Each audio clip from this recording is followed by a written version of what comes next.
For the past 5 years, I've dedicated my entire life to climbing in League of Legends. And if I could go back and tell my old self how to climb a whole lot faster, these are the 30 brutal truths I'd share. Number 1, you will lose games. Period. So turn them into learnings. You can't always control what your teammates do. And League of Legends, it's a 5-player game, so there's stuff out of your control. What you can control is what you take away from each game. Number 2, the toughest losses are actually the best. The times where I've lost multiple games in a row, dropped hundreds of LP, were in hindsight the most valuable towards my improvement. The time when I made the most amount of change in my league career is when I dropped 800 LP from Grandmaster to Diamond 2 in the span of 2 weeks. And it allowed me to completely rebuild my fundamental knowledge of the game. Rank fluctuates about 200 LP. If you get an unlucky streak on the weekend and you drop a little bit, that doesn't necessarily mean you've become a worse player. Conversely, if you made a massive climb and you're feeling insecure about all the LP that you've gained, usually 200 LP is about the max you can get lucky. Number 4, the key to focusing on improvement instead of obsessing about LP is setting specific, measurable learning goals. I really struggled with this. I used to be an absolute LP addict. The moment I would lose a game, I would really feel bad about myself because I tied my own self-worth to my league rank. Big problems, I know. But I worked with a coach myself and he showed me the way. And the way that he did it was by setting these goals. We were working on a specific set of learning objectives for a couple of weeks now.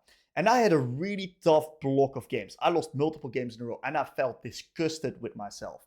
And I told my coach, this is the worst games I've ever played. And he said, no, these are the best games that you've ever played. Could you have done this in regards to the learning goal that we've been working on? 3 weeks ago is what he asked me. The answer to the question was no. I did something I did never do before and I learned and improved in my gameplay.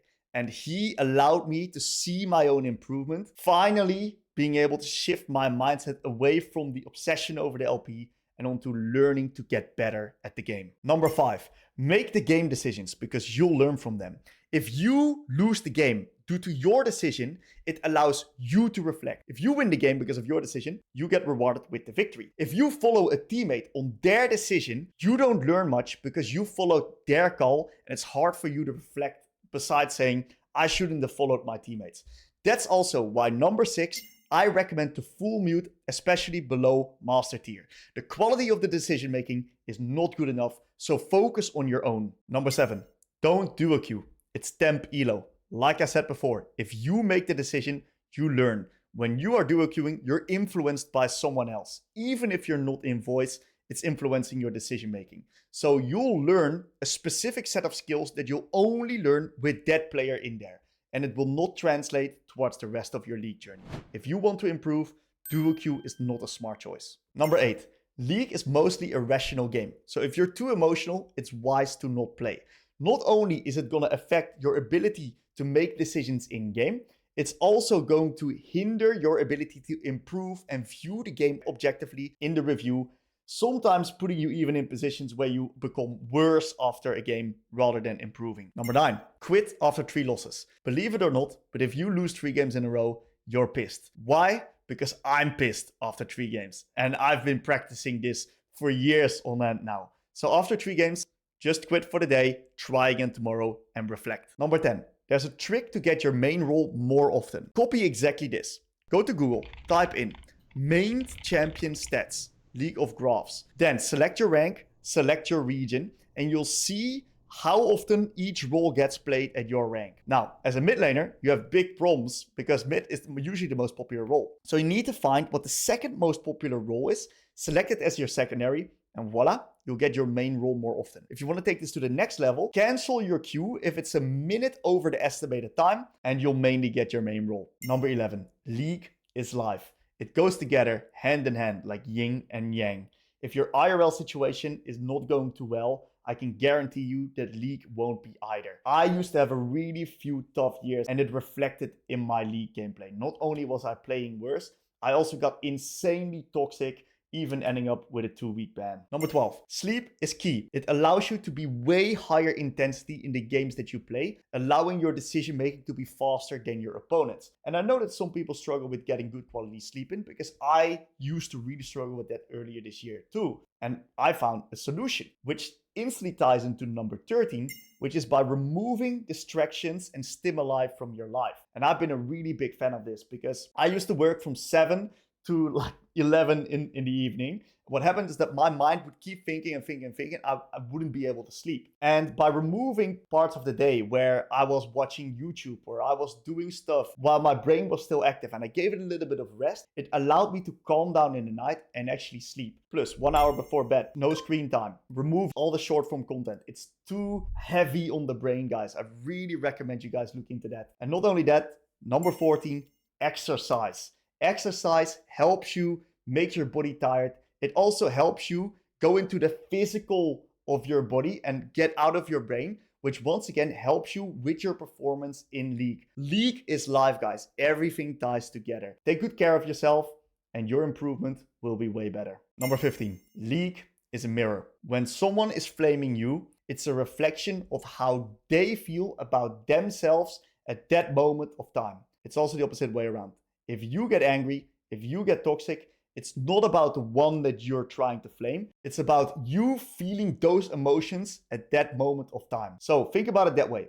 If you get angry at someone, you're the problem. If someone gets angry at you, they're the problem. Number 16, there's such a thing as we call the mental stack. What do we mean with this? This is the amount of mental energy that you have available while playing a game of League of Legends. And it's very important for you to allocate your mental stack towards the correct fundamentals, or you're gonna get yourself lost in the game. What I see a lot in my coaching sessions is that players spend 80% of their mental stack on trying to mess the enemy laner up. They forget about warding windows, they forget about dragons coming up, and they just lose games. Be very precise on where you spend your mental energy. Number 17, turn on your brain. For us to think, for us to utilize this mental energy, we need to understand what questions to ask ourselves to come to the right conclusions of the game. And a big tip that I would give to anyone is, if you're struggling with autopiloting, take a sticky note, write on it what's next, and paste it under your minimap. So every single time you're going to look at your minimap, you're going to see that sticky note and you're going to remind yourself to ask the question, what's next? Which is going to allow you to think one step ahead and start pre-planning your moves in game. Number 18, mid-game is about neutral objectives and making the enemies respond to waves. For a lot of people, mid-game is about this big maze that they just can't find their way out. And I understand, because there's a million different decisions that you can make at a given time. So to really simplify it, there's two things that you got to be constantly aware of. What's the next neutral objective? And can we make enemies respond to waves? Because if you can do that, you can set yourself up for better quality fights, potentially creating number advantages. Which ties into number 19. The game of League of Legends is won through winning the big fights. If you can fight better than the opponent, in the end, you will win. That's what the neutral objectives are all about. It's fight magnets. Number 20. Lane is all about gathering resources, becoming as strong as possible, and getting priority over your lane opponent, being able to move first to fights. A lot of players, including me, I used to make the mistake of fighting and trading way too much, leading me to be in a position where I would lose track of the map, not have prio at the right times, and completely ruin the games. Which ties into number 21. Stop fighting in lane and start trading. Understanding that the lane is all about resources, you need to time your trades with minions, forcing the enemy to make a decision between either, am I going to hit him back or am I going to lose the minions? This is also why Chovy is able to get such big CS leads, because he's the master at setting up these positions where the enemies need to make a decision between two bad choices. Number 22. Champion mastery is everything. I'm going to tie it back to a previous point that I made. Winning games in League of Legends is about winning the big fights. For you to win the big fights, you need to be in the right position at the right time. But more importantly, you need to be able to execute your champion, and you need to know what your champion precisely does to put yourself in the right positions where your champion can shine. A great example is a champion like Anivia. If you're first in the area and the enemies are running towards you, your champion is like Thanos. But if you are running towards the enemies through choke points, how can we ever properly get our damage off or block the enemies off in their chokes? Number 23. Bad matchups are good practice. The moment I gained the most amount of champion mastery, when I was blue 1 blinding Syndra every game. Yes, I got counterpicked by the Yasuos. Yes, I got counterpicked by the Victors. But because the margin of error in those games was so incredibly low, it allowed me to learn and adapt real fast to the situations. Number 24. Don't get persuaded by playing too hard of champions. Learn the fundamentals on more straightforward champions first. The reality is, there are certain champs in the game that have infinite amount of options. And when you have infinite amount of options, they don't really have clear reference points. And if you don't really have clear reference points, it's really hard for you to understand if you're making a correct play or if you're actually just running down the game. So if you play a champion that is a little bit more straightforward, like a classic control mage, you can constantly refer yourself back to specific moments in the game and understand if you made the correct call or not, allowing you to improve and understand the game fundamentals way faster. In turn, later down the line, you're gonna then become better at those harder champs as well, because you just understand the fundamentals better. Number 25. To play a champ that you actually enjoy. If you want to learn and improve and get better at the game, you need to become curious. And if you're not curious, you're really gonna struggle improving at a fast rate. It's hard to be curious on a champ that you don't truly love. So find a champ that not only is absolutely sparking your interest, but is also teaching you specific game fundamentals, and you're set for improvement. Number 26. The fastest way to climb in League is to find your biggest flaw and improving it. Your rank is an accumulation of all your understanding and skills of the fundamentals. If you want to improve, the fastest way to bring that average up is by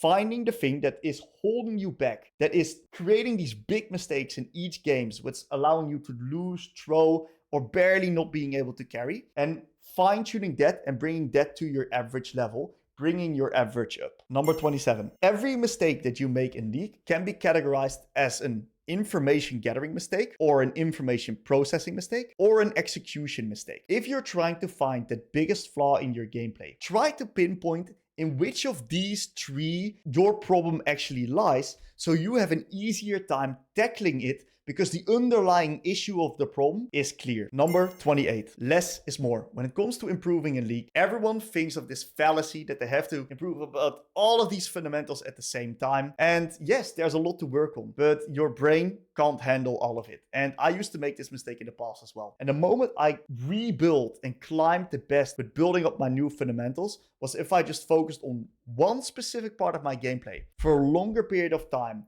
spotting and measuring clear improvement in the fundamentals one by one, in turn creating a vast amount of progress. Number 29. You need a reviewing partner. The truth is, I've been coaching for 4 years now. I've been at the top of the ladder for I don't even know how long. I've got a pretty good understanding of the game. But sometimes I'm subjective. I'm a human, and we humans are emotional creatures sometimes. So it's hard to spot some of the mistakes that you make in your own gameplay. And it really helps if you got an objective mind that can take a look at your gameplay and give you some feedback on stuff that you don't see. Very recently, I had a review with another coach in the coaching program just to check up on our own gameplay and see if we're actually doing the right thing. And he pointed out something so basic, so stupid to me that I didn't even see in my own gameplay, is I wasn't properly playing around Akali W's cooldown. While I play Akali and I play versus Akali a lot, I was in a mental block where I didn't really understand how to verse against it. Now, after that review, I versed about 4 to 5 Akalis. I just demolished all of them because I finally saw the thing that I didn't see in my own reviewing. Number 30. The player base is improving. You need to take action, otherwise you will fall behind, because there's players